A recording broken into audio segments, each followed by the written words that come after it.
Hi guys, nandito ngayon tayo sa Baras, Tanay Rizal sa may Mangantila. Tamang-tama ito lalo na kapag stressful ka or this holiday season. Dito pwede mong isama ang iyong jowa or ang iyong buong pamilya. Napakaganda ng ambience dito at kung gusto mo ng very relaxing place dito, isa ito sa pwede mong puntahan.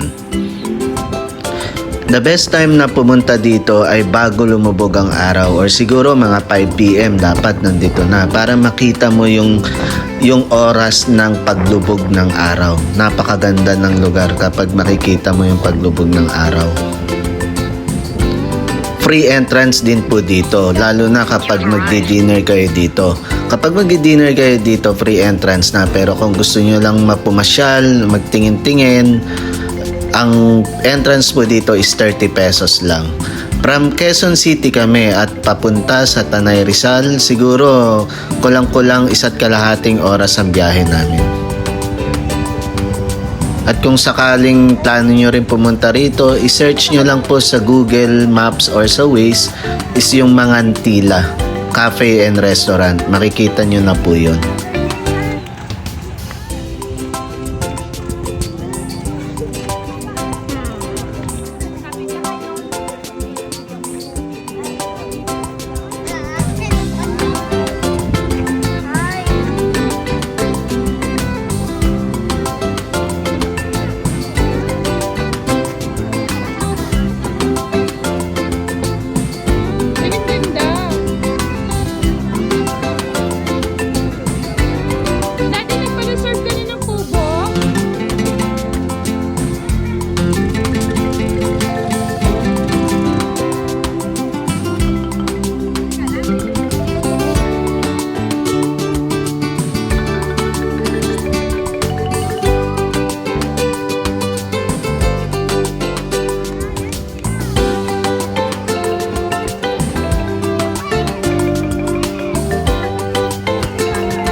Hi, Andrea!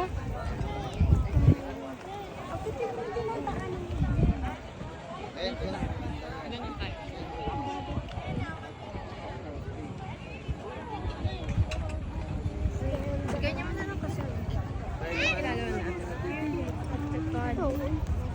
Uy, wag baka mahuli kayo dyan. Dito na lang tayo. Dito sa side dito. Di mahirap na.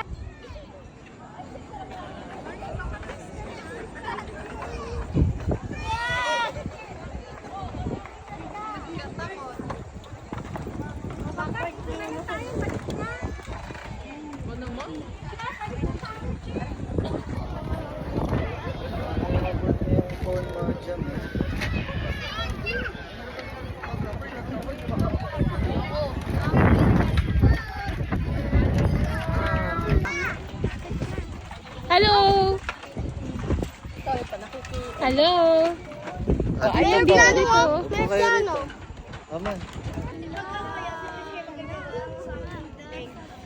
Ikaw mo kami friends para kasi Ah.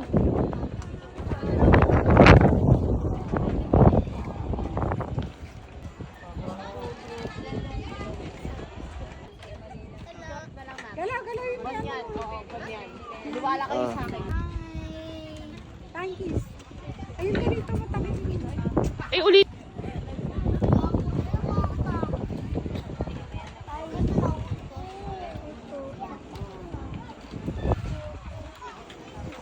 Hindi, gusto niya sa atin dyan hawak niya eh. Ay, excuse me po. Gusto niya sa atin. Ay, naku, delikado. Dahan-dahan na. Yeah. Purple!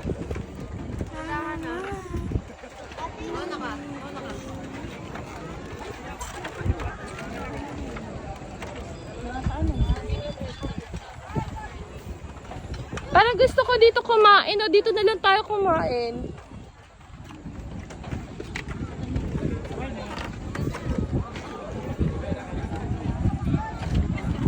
Faster.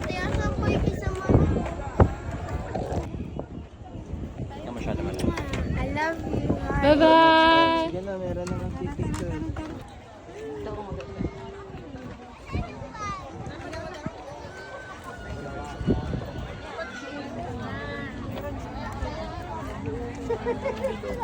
Happy yarn? Adi next time.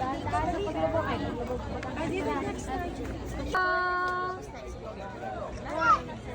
Diba, pag medyo light siya, diba? Hi.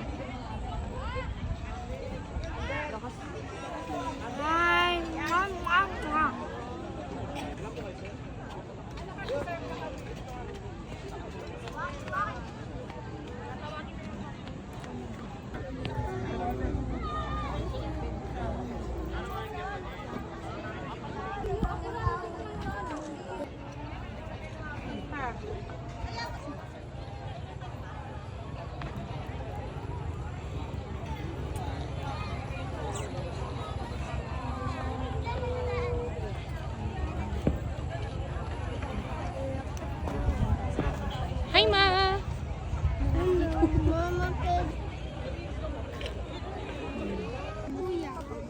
Basta binigay lang. Bato-bato. Sino natalo? Ah!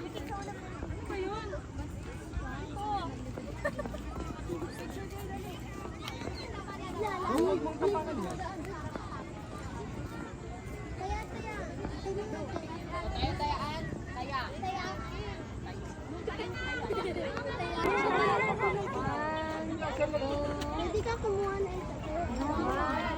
Bawal, nag-open na. Sabi ko nga, aligid.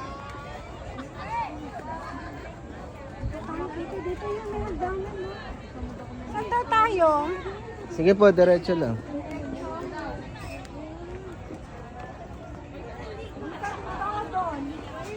Che, dito doon sa kabila. Yan po. Ay, dito.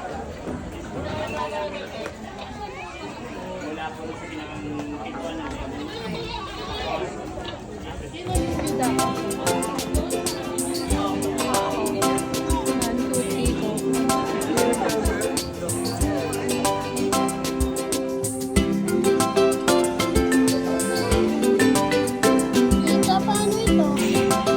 Hi, dear Mami.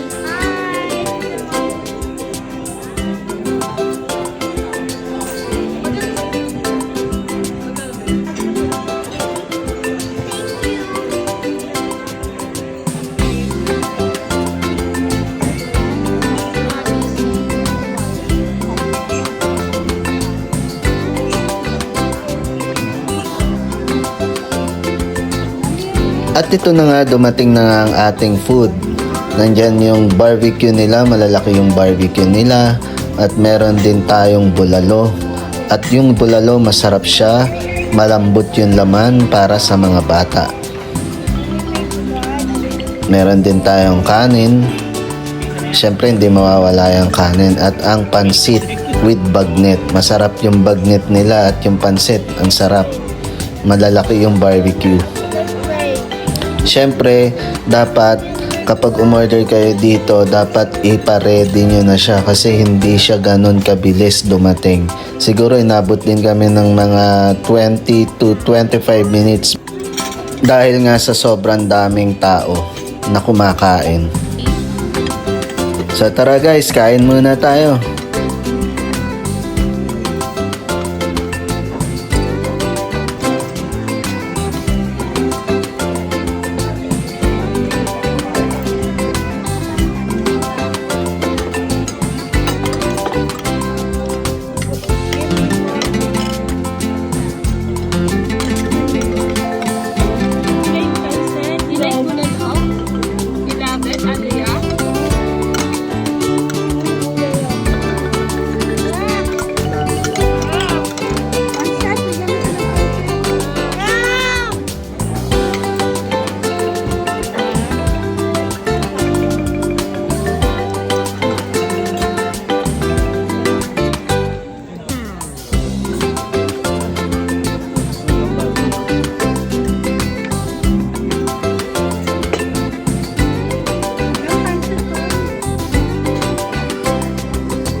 Ang rate ko sa food dito ay 8 out of 10. Tapos ang presyo na inabot namin, siguro mga 2,400 more or less ang inabot ng presyo namin. So kayo nang bahala kung mahal ba yon or worth it yung kinain, pero masarap siya talaga.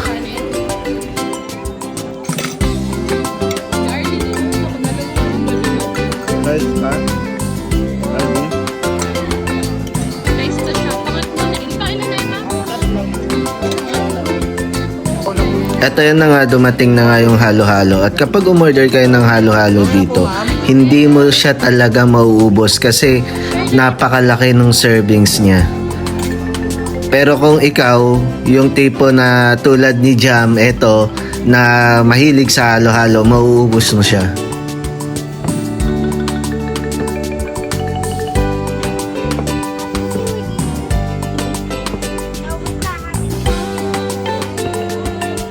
Look at me. Look at me. Say hi. Hi.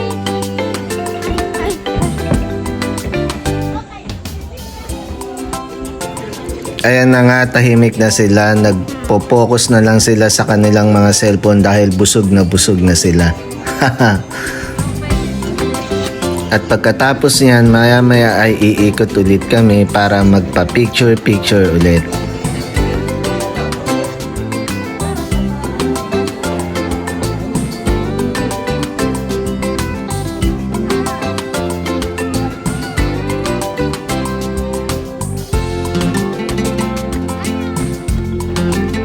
Bye. Ready?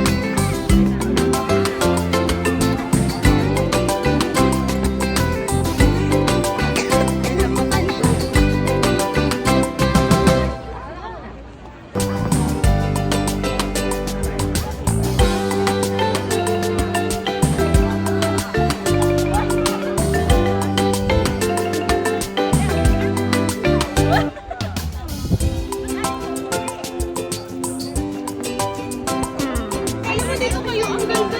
Dito kayo dumaan. Dito kayo dumaan.